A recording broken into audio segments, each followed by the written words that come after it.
ये तकरीबन कोई 25-30 साल पुरानी बात है। तो मेरे एक दोस्त हैं सहाफ़ी, तो वो उन्होंने कहा कि यार मुझे एक इंटरव्यू लेने जाना है। तो वो जगह जिस जगह के हवाले से वो इंटरव्यू है उसकी फ़ोटोग्राफ़ी भी करनी है, तो यार तुम कैमरा लेके चलो, तो तस्वीरें बना देना। मैंने कहा ठीक है।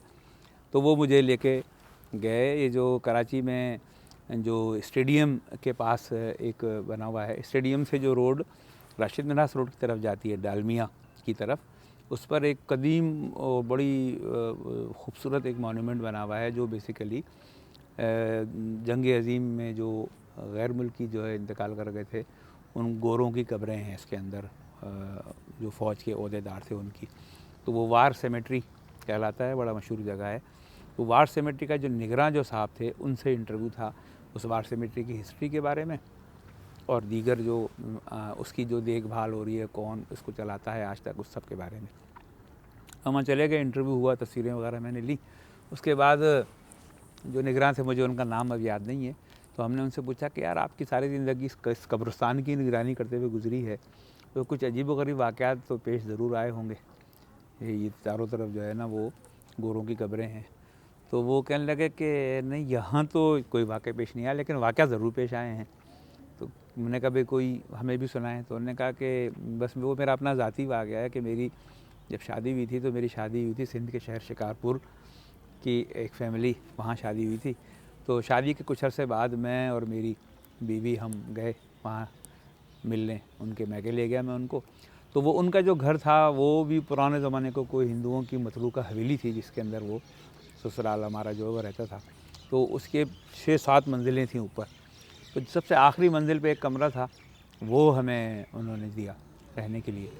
तो दिन भर तो हम वहाँ बातें करते रहे, खाना वाना खाया। रात को हम दोनों मियाँ बीवी ऊपर उस कमरे में आ गए।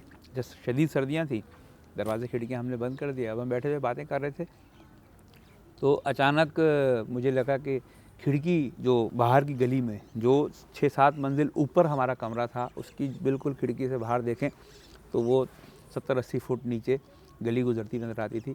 उस खिड़की को बाहर से किसी ने बजाया, खटखटाया। तो मैं तो समझा कि शायद हवा का झोंका है या क्या है, हमने तवज्जो नहीं की। थोड़ी देर बाद फिर किसी ने खटखटाया, तो फिर हम अब चौंके, देखे कि भाई खिड़की खटखटा रहा, लेकिन हम खामोश हो गए। फिर तीसरी दफ़ा जो है वो खटखट किस करके किसी ने बजाया और आवाज़ आई, खोलो खोलो। फिर अब तो जो है वो हमारी हालत ख़राब हुई। हमने कहा यार ये क्या है। तो मेरी बेगम ने कहा कि मत खोलिएगा, मत खोलिएगा। तो मैंने पहले तो बस पेश की, फिर तीसरी, चौथी, पाँचवीं दफ़ा जो है वो बार बार वो दर खटखट करे कोई, ओके खोलो खोलो। उसके बाद मैं उठा हिम्मत करके, मैंने खिड़की खोल दी। खोल के मैंने बाहर देखा, तो बाहर तो ना ऊपर कोई जगह थी ऐसी कि न नीचे थी, ना कोई मुंडेर थी ऐसी कि जिस पर कोई खड़ा हो के शरारतन कि भाई ये दूल्हा दुल्हन है, इनको हम तंग करें, कोई कर रहा हो, कोई भी चीज़ नहीं थी।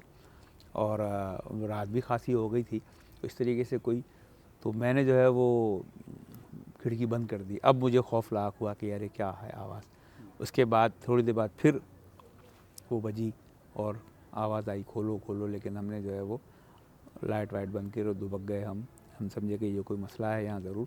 तो मैं हालांकि सारी उम्र उनका कहना है कि कब्रिस्तान में रहा हूँ और मैं कभी खौफज़दा नहीं हुआ, लेकिन वहाँ मैं इतना खौफज़दा हुआ था कि वो मुझे आज तक याद है।